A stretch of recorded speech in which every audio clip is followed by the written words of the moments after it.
welcome to Onesies, a podcast of one-season wonders and blunders. My name's Andrew. My name is Emily. And we are 17/21st through Dracula the series, a 1990 syndicated Canadian Luxembourgish production from the proto Hallmark Entertainment Channel, which is quite funny.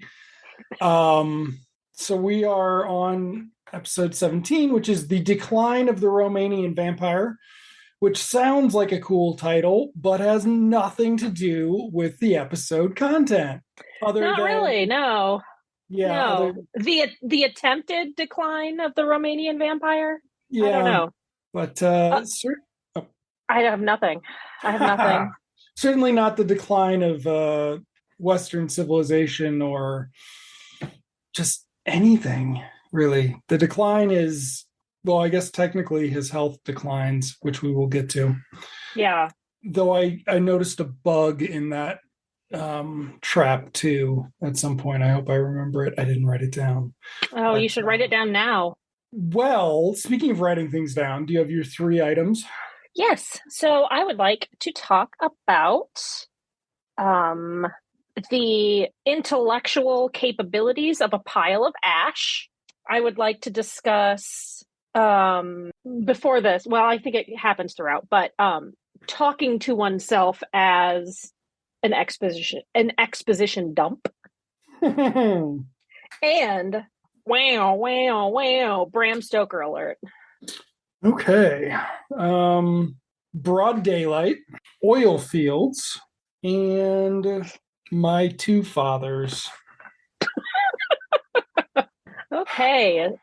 So we open, if I may, with Max wandering around a graveyard, putting flowers on graves, and discovering that his uncle Gustav has a tomb, a family tomb. So he walks up to it, he notices that there's a cross in the door, and we are immediately reminded that there was an episode, I don't know, 1,000 episodes ago, where Klaus got locked in. And episode 6. Episode 11 6, episodes so 11 ago. Episodes ago. And Max spends a good chunk of this, because he's alone, talking to himself. Now, I talk to myself a lot. Do we have an extra special guest? Oh my gosh, hi. Hello, guest. Hello, extra special guest. You want to talk about Dracula the series with us? Hi, baby. Aw, sweet kitty. So Max spends a good chunk of the time talking to himself, reminding us that, yes, this is Gustav's family tomb, that there is a cross in the door, which I do remember. That continuity is still there. I do remember from that episode, without having had rewatched it. Somehow I remembered that little detail. There's a cross jammed in the door, and Max says, "Oh, that's great for keeping vampires out. Good thinking." And he takes the cross out. He opens the thing, and he happens upon a pile of ash surrounded by another pile of ash. Well, the circle is, it looks like dirt. Yes, but it is supposed to be the circle of holy water. How did it turn into dirt? So, because he poured it in dirt, and the holy water removed the pigment from the dirt. Okay. I'll trust you on this. So he starts, like you do, fiddling with the circle, the perfect circle of unpigmented dirt, and the pile of dust starts burning, starts smoking, and poof, we are met by Klaus, who is maniacal as ever, Mr. Perfect, laughing maniacally, not hysterically, and being the broadest bad guy I've ever seen in my life. And this broad bad guy character will continue throughout this episode in many, many ways. The typical Bond villain nonsense. Yeah. And I've never even seen a Bond movie, and I know that this is nonsense. What's his name? Geraint Wyn Davies. He's really bad this episode. He's really bad. And there's not much good acting this episode, but he still manages to be really bad. Yeah. Yeah, so you notice the Ash thing, so we'll have to talk about that in a bit. But so I think this must have been after Mom's episode, because Okay. in Mom's episode, Gustav's like, well, no, I know what we'll do with her. We'll just, take her to the family crypt and put her in a ring of holy water and lock her in with a cross. It'll be fine until we find a cure.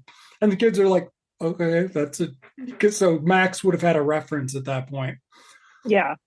So, yeah, because one of my big questions, of course, is will the kids find out who Klaus is? But first, we have got our. Okay, so then Klaus tells Max he's going to spare his life for freeing Yes. him, and that he's going to unleash tears of the earth that have never been seen or something. And then he walks out of the crypt into the sunlight. Yeah. Right into the sunlight. So, first of all, he wasn't Ash when we last saw him, was he? I don't remember that. I don't think so. So, presumably, he got zapped with sunlight through a crack that we still don't see in it, but it's a very poorly. There's no establishing shot because they want to concentrate on Jacob Tierney experiencing the crypt for himself. So I didn't get the director's name. It's not Eastman, but It's Jeff Wolnaugh. Is it Jeff? Jeff Yes. Wolnaugh, who directed My Girlfriend's Back. That's not great. And he went on to direct, let's see, the best thing he's directed. He directed some Battlestars. Has he popped to HBO ever? Directed Vikings, The Expanse. Okay, so his peaks are Battlestar and Chilling Adventures of Sabrina, or Expanse if you're into that. I never could get into it. But anyway, not a good direction setup here for the episode. Like, No. especially if you're waiting for this scene. Like, it just messes with people who actually are committed to watching this piece of shit. But okay, so then we get the credits and we immediately go home where Max is telling Gustav what he did, but Gustav's not telling him who Klaus is again. Yeah. So Gustav's super pissed off at him. And he's like, what were you doing there? And Max is like, I was putting wild roses on the graves to keep the vampires away, Uncle Gustav. And Gustav's like, oh, I'm sorry, Max. You couldn't have known that with Klaus loose, things are going to be bad. And then Max is like, yeah, but what was he doing in your family crypt? That doesn't make any sense. Yeah. Intro Chris and Sophie. Chris with his Canadian accent going. They were sold oot. They were sold oot at the theater. They were going to go see The Nutty Professor, starring European treasure Jerry Lewis. And then Gustav's going to send them away to Uncle Wilhelm's, who I think we've heard of before. I think we've heard him before, but I don't recall. A long time ago, because we haven't been keeping track of the people. Or did we even see Uncle Wilhelm at one point? I don't remember. It's this weird situation, like last episode, where people show up who could have been in previous episodes, like the woman last episode, her brother who was working, like he could have been in an episode and that would have been fine and it would have been like a nice callback. And then people who are mentioned and we never see. Like, I don't know. It's the weirdest thing. It's like, why does, well, I know why, because it didn't go long enough to have a show Bible. And show Bible is Bram Stoker's Dracula. Okay, so then we cut to Lucard, and here's where he mentions the oil field fires, which I swear was mentioned in a previous episode. Maybe. So we're back to him doing business dealings, though. And my other notes are the hair's old because it's an old. Yeah, we're back to and Geordie's really shitty.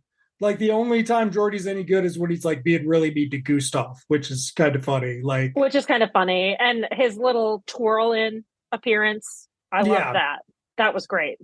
But we'll talk about that when we come to it because that was magical. Do you want to talk to us about some King Lear? Oh boy. So they have their one little we missed it. There were a couple What? episodes where we wanted it, Yeah. and now it's back, but only for one scene where they're arguing about a quote from King Lear. I guess there's a little more Shakespeare talk later, maybe a little more my speed. But they're arguing, and then um, Lucard is sure that Klaus is back for revenge because he let uh, Gustav put a circle of holy water around him, trapping him. And Klaus says, no, no, no, no, no, no. I'm not out for revenge. Not on you, anyway. Not on you. I want to trap my father, blah, blah, blah. I forget what else happens in the scene. It was so stupid. I mean, it's setting up the plot. I get it, but it's still This it's a is your dumb pile plot. of dust. This is where Klaus says, I've had Oh a lot yeah, of time to think. And I'm like, yeah. how? He's talking about how he's had a lot of time to think, and he was wrong and he was being rash before, because if you don't recall, in that episode a billion years ago, he Lucard was chastising him for being too bold in his countryside ravagings, and he needed to settle down. He needed to be a little bit more measured in his murder, and whatever. So, but yeah, he's talking about how he's had all this time to think and blah blah blah blah blah. And I was like, how can a pile of ash just think? Now, you did just say he got hit by maybe got hit by a beam of sunlight, and so maybe he did have time to think. Maybe that sunlight didn't hit him until a certain time of the year, and he's just been a pile of ash for a couple of days. We don't know. We don't know how much time he had to think and how his brain and his memories can be reconstituted by the holy water going away. I don't know. So then the only other thing is he promises he when he says he's going to give him Gustav's head on a platter, he says a triumph long delivered because it's been so hard for Dracula to kill Gustav. Dracula's sitting in his office doing business instead of just going out and killing Gustav. And Gustav, or excuse me, well, both, but Lucard has had multiple occasions where he could have and should have killed Gustav, but didn't because you saved my life, or you did this, or you did that. This whole thing, like just like with Max early in this episode, getting his life for saving Klaus, this whole thing, Gustav has not killed Dracula numerous times for the same reason, for some sort of brotherhood. I don't know. It's so silly and weird. Like, the morality of this is so weird. It's like, he's a vampire and he murders people. Kill him. Like, your honor is not at stake here. It's almost like they didn't think this through. Almost. So then there's the last thing is when Lucard's like, do you think you can pull this off, Klaus? I've never been able to do it. And Klaus is like, I have one great advantage. And I just was waiting for somebody to go, you're his son. Yeah, yeah. But they don't. Instead, we cut from Lucard's office to the castle where Gustav is letting himself in to the living room set with the fireplace. Klaus materializes in. Now, his appearance could also place it because it took him a while to get that blue swish special effect. Mm-hmm. But they've got the blue swish. He comes in. They have a scene about how, oh, I wish I could be your son again. And let me offer you a triumph over Dracula. A lot of calling Lucard Dracula in this one. Yep. And he's going to take Gustav to presumably Dracula's crypt, which we've never seen. That's what he's promised. But wait, right away, He tricked him, and in comes Dracula. With this beautiful, like, ballet twirl and his arms crossed. I don't know who choreographed it or if it was an accident. I mean, it had to have been an accident, right? There's no way they put so much time into it. But it's beautiful the way he just, like, arms crossed, swishes in. It's so great. I loved it. So in Klaus's first episode, Mm-hmm. Klaus wasn't a silly jackass yet. He also No. wasn't Gustav's son yet. That came in Klaus's second episode. But also in the first episode, where they did the Shakespeare the first time, there was a certain vibe between Klaus and Lucard. Yeah. Yeah. And it was a welcome vibe at that point in the series, episode 4 or whatever. It quickly went away. But the theatrics of this scene for about 15 seconds remind of that, but then we get back into the silly shit. Yeah. Because Klaus has betrayed them both. He has set up a bomb. A ticking time bomb. Literally bad guy trope 101. With a cross on it that will drain Dracula's powers, meaning crosses have there are different levels to your cross. You can have a level 1 cross, you can have a level 50 cross. Klaus has got a level 50 cross that he has apparently had stashed away somewhere, because you got to remember he's only been back a day at the most, maybe not even a night, because this could still be the same fucking day. Does he live in the castle? Usually, or does he have his own? Or does he have his own house, Klaus? I think he lives in the castle. It seems like he lives in the castle, so he must have had that stashed away in the castle. Yeah, we've never seen the living accommodations in the castle. Yeah, it's weird they haven't done those sets. or not so weird. Or not so. Just the zombies, like the zombies in a fucking Downton hallway. In a closet. They just get close to the closet and they stand there. Okay, so Klaus they notice Klaus isn't losing his powers, even though Dracula can feel it just with the cross being exposed. And that is because Klaus is wearing a cape, his, fucking dime store Dracula Halloween cape, that has been lined in silica, the silk of silica. And that is the cross of silica, and that is how science works. I don't know if it's silica, but it's something like that, yes. I don't know if they got their shots. If the scientists right? When they should have a couple of years ago. Okay, so so we're at 30 minutes. Now, once Klaus is going to run off,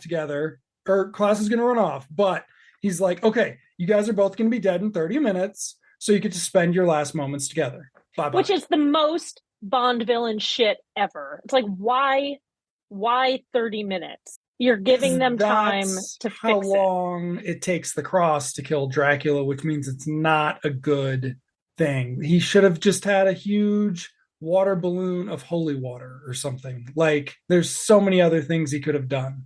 Yeah. Okay, so then we cut to only 15 minutes left, which means we're not doing this real time, unfortunately, or fortunately. Fortunately. And so now we get Dracula whining, sort of. He's monologuing about how, like, oh, this is a shitty way to go. But this is where he gets in the line about how he's locked up with an annoying, nattering old man. And I'm like, yeah, fuck that guy. Gustav sucks. I think we've had enough good Geordie Johnson stuff recently that even though he was terrible in this, I didn't mind it. Because he's been so good lately in other episodes we've watched. I mean, so good. That's relative, right? Right. Relative to other people in the episode. This just shows us how far he's come, too. Yeah. Right? And it's another light kid episode. So we really get to see the men together, which is weird. So this is where Geordie talks about how he knew Shakespeare. Mm-hmm. and he never bit him because he was so good. Here's a problem with that. He could have bit him and Shakespeare could have written plays forever. Well, just thought. And he would have been even smarter, even more clever. Right. He would have been able to learn how to play the piccolo. Like, this is not but this is an older episode. They hadn't decided that becoming a vampire gives you super learning, because look at Klaus. He's a fucking idiot. Yeah, that's true. Or Klaus just like did that and then just did nothing with his life but watch Yogi Bear cartoons. So during this monologue, Gustav's like trying to give him shit. And he's like, oh, I bet he based Richard III on you. And he's like, nope. Richard III was a miscalculator. And then Gustav's like, you're Titus. To which Geordie does a Titus speech. The death speech, too. A death speech. They discuss how it is not a century for belief.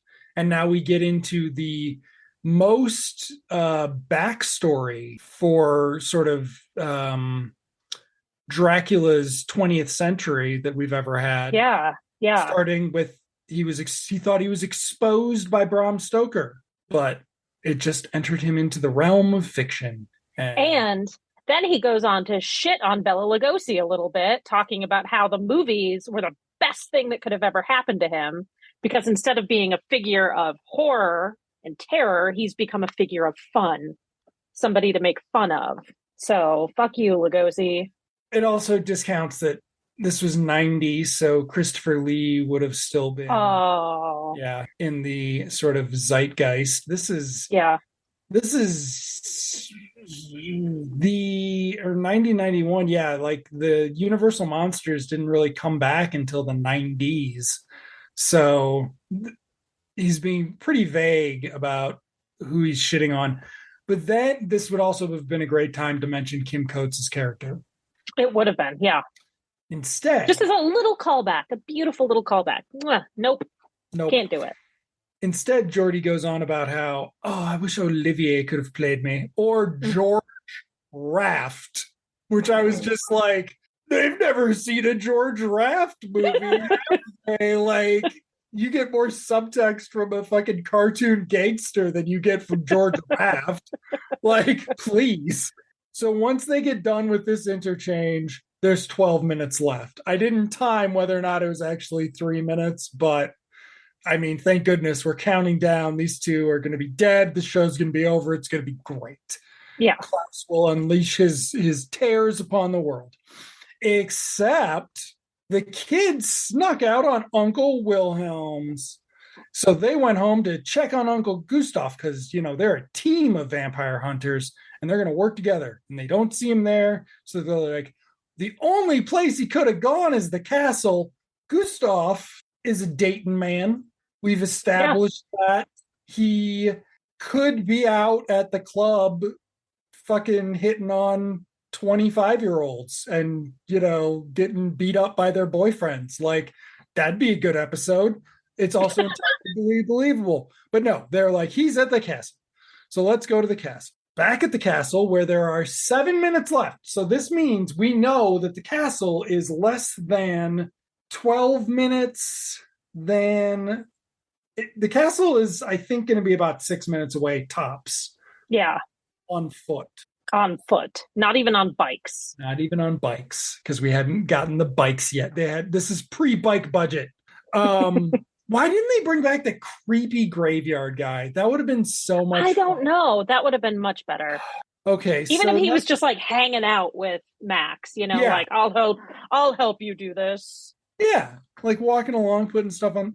So Dracula and Helsing are talking, and Gustav are talking again. And this is the first time they acknowledge that Klaus is Gustav's kid. They say he is your creature as much as he is mine. Yeah. And then it seems like they're about to fight. They say it's better to end fighting than waiting. Gustav gets out a stake. They're gonna fucking just kill each other or try to kill each other before Klaus can take them out. Right. Okay. We then cut to the kids coming into the castle. This is the stupidest fucking scene in the thing. Kids coming into the castle where they have a little bit of back and forth about who's got the holy water. And Sophie is still in her stage, nagging character development stage, where she's like, well, somebody has to check these things. Klaus comes in as bats and chases them out through a door. That's the scene. It establishes that they're at the castle, I guess. They made it. They made it in presumably less than 10 minutes. Klaus then goes into taunt. He's like, I'm gonna go taunt them with this news. Again, Bond villain. Like, so he goes in to the living room to taunt them, where we discover there are 2.5 minutes left. Klaus lies and says he killed the kids. So that's a thing. But then he notices them laying dead on the floor. Yeah. And he's like, well, that sucks, but that's fine with me because you're still fucking dead. And I still win. Yeah. And wouldn't that make a good title for a TV show? Not in Florida. This was, of course, of the era of My Two Dads. So, I know. Florida, you're not even going to be able to talk about getting periods. Is the latest. I know. Thing. I know. Florida's fucking. Okay, so if only you'd listen to me, Klaus then says to his dead dads. If only you'd respected me. If only you'd loved me. And I'm like, that's about Gustav. That is 100% about Gustav. Dracula likes his fucking sidekicks. He liked Klaus at the beginning. He liked Sophie. He likes his sidekicks. He likes having a partner. Acolytes. Yeah. So he starts laughing, and then he says, I would have killed you anyway. Ha ha ha. So much fun. And then Dracula just gets up and gets him? Yeah, so he turns around with his back to the dead bodies, and Dracula just and he says, Klaus says, like, wait a minute, if he had been staked, he would have turned into a pile of ash. That's right. And then Dracula jumps up and like grabs him from behind, and they tussle a little bit. That's right. And then Gustav goes for the key card because it's the to turn off the works on of course. It's the 90s. Hello. This is where Klaus runs out through the door. No, Dracula runs out through the door. Where does Klaus go? I don't know. I don't remember. Didn't you just watch it? No, I watched it last night. Oh. Because Dracula runs out through the door upstairs like a goof. But he doesn't because he's still there when the kids show up. Right, but I mean at the very end he runs out like a goof. Like, because he could have done that the entire time because Klaus didn't lock the doors. Yeah. Even though he said he locked the doors, it turns out Klaus didn't lock. Or no, wait. Klaus came in through that door, so Klaus would have unlocked that door. Oh, yeah. Or is that a different door? It's unclear how many entryways there are into the. It's weird to walk into your living room from a staircase. Right, and my question is are there two staircases or just one?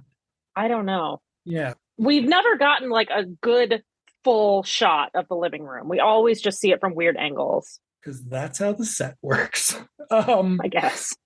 So, yes. Wait. No bats. What is... Okay, so 10 seconds left. They saved the day. Not Klaus.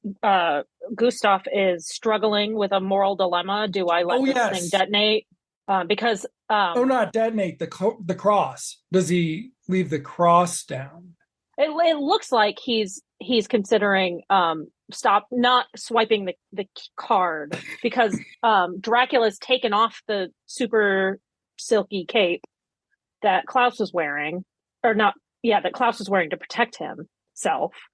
And it seems like he is considering killing both of the vampires and himself just to rid the world of Dracula, right? But then last second, like always, he swipes the card and there's 1 second left on the detonator. Wow. You're being so complimentary. I just didn't think you could figure out how to use the card. I I, always am complimentary I was like, to okay, my boomer. elders, Okay, boomer. Andrew. You don't know how to use the fucking credit card swipe. And no, he doesn't because he pays in Cougarand or something. Okay. Hallmark Entertainment definitely filmed in South Africa. Okay, so then he closes up the cross because he decides, Mhm. even though Klaus is like, Father, you have him now.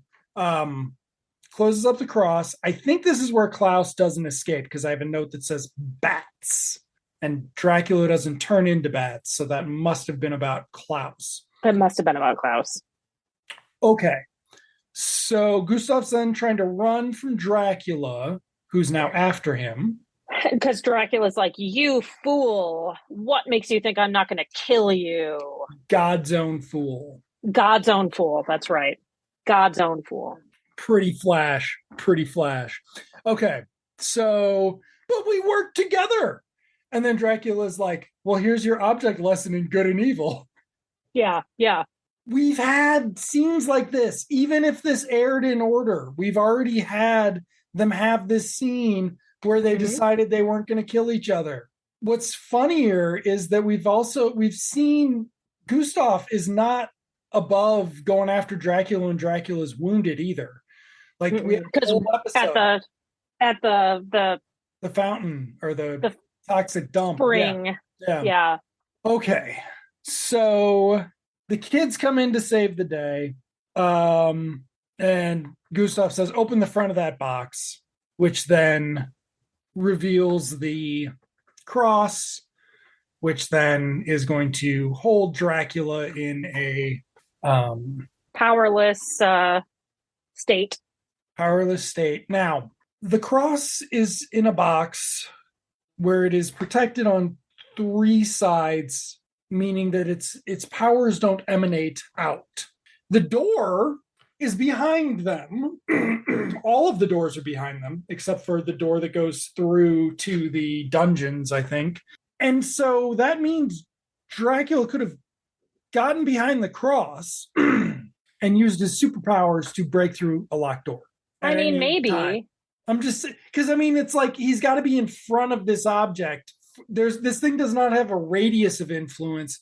It's shining a wide beam of anti-vampire godliness out. See, I didn't understand it that way. I understood it that like a cross in a house, like in the second episode or whatever, with the Yeah. cross hanging in their house, that it just kept them away in Well, that way. Even though this one's more powerful and it diminishes powers and stuff, but but but the fact that it was shot to be glowing, kind of makes, I guess I can see that how that would make well, one think that. but also we the cross. Usually, Dracula has to perceive the cross for it to be effective against him. Yeah. You can't just wear it under your shirt. Right. So it's not the existence of the cross, it's Dracula's percent. So what if he had just closed his eyes and been like, wait a second, I don't see the cross of that accursed carpenter. I am fine. Like, I just solved all vampire movies. Okay. So now we have Gustav lecturing Dracula about how they will always win because they have love on their side. And I'm like, really? Sophie's in love with Chris at this point? Really? Because she sort of had her heart broke, guys. No, they love each other. They're like a big family and they're here to protect each other and help each other. They're brave in the face of evil and greed and temptation, even though Sophie's already been turned into a vampire and she loved it. Loved it. So Chris is now approaching Dracula slowly with his cross or with a stake. It is incredibly weird. It's like they didn't rehearse this. They've got Gustav blathering and just the Chris kid just like sort of walking around in between people slowly trying to get to his mark on time. It's fucking weird. But Lucard then grabs a sword from a suit of armor. Oh, that's right. King of the Wicker People. And he starts swinging the sword at Chris. Chris, only has a fucking piece of wood. What's he going to do against an actual weapon? It's almost like the stake is a problem. Also, he doesn't have like a mallet. So what is he going to do? Like, why wouldn't you just have a what do you call it? A pike. That's what you should have. Yeah. You would want a pike in this situation, not a stake. The stake comes later. All right. So then Dracula runs up to the door and lets himself out because whatever. He can do that all of a sudden. And Max takes the cross. Will this come in handy later? We shall find out. But I it hasn't hope so. yet. And then the episode ends with Gustav. It went really quickly, huh? Yeah, but the last line. Gustav's like, "What'd you do? Bribe Uncle Wilhelm?" No, they snuck out on him because he's a doddering old man like you. Like, what? Like, bribe Uncle Wilhelm to do that made no sense. Yeah. So, not high marks for writers Glenn Davis and William Lauren. No. Okay, so they wrote a bunch of episodes around 9 to 13. I bet this goes back there. Okay, that would make sense. But we do have one more Klaus episode to go, and it's unclear what order that was going to be in. So we have that to look forward to. Yeah, speaking of looking forward to, the next episode, I love Lucard. It's the truth, but it's also the title of the next episode. New director, Alan Croker, not seen his name, maybe. That's a weird picture he has. Canadian, looks like a Canadian guy hanging out. A couple episodes of 13 episodes directed of Star Trek Enterprise, if you watched that. Avonlea, of course, because he's Canadian. So there's a few things. I'm kind of excited about it. The theme is writing. Let's see, Lance Burton. Why does that name sound familiar? Oh, that's my husband's. Well, never mind. And Margot Burton. That's weird. There are two Burtons in this episode. I wonder if they're related. That's Canada. Who knows? Yeah, I actually kind of enjoyed this episode only because it went so quickly. Yeah, I mean, right, we didn't have to go through minutes 30 to 17 or whatever. And they did jump around. But yeah, I mean, it's also kind of it's nice that we're not getting back into the kids. Yeah. Just because it's been very disappointing. Yeah. A nice light bottle episode with some Shakespeare talk and some overacting and some underacting. And sadly, we are once again cheated out of Gustav being killed. Or the kids. But next week, it looks like it will be a little more kid heavy. Max, but maybe we'll be back in order and he'll be a snarky, goofy kid. But if he's the center of the episode, who knows? Who knows? I don't know. Oh, I'm not looking at IMDb. I'm looking at Wikipedia, and they don't even mention Max for next episode. So, yeah. Well, thank you guys for listening. Any final thoughts, Andrew? 4 to go. 4 to go. That's a good final thought. Thank you all for listening. We will see you next time when we watch I Love Lucard, episode 18 of Dracula, the series. See you in Television Land, Andrew. See you in Television Land, Emily.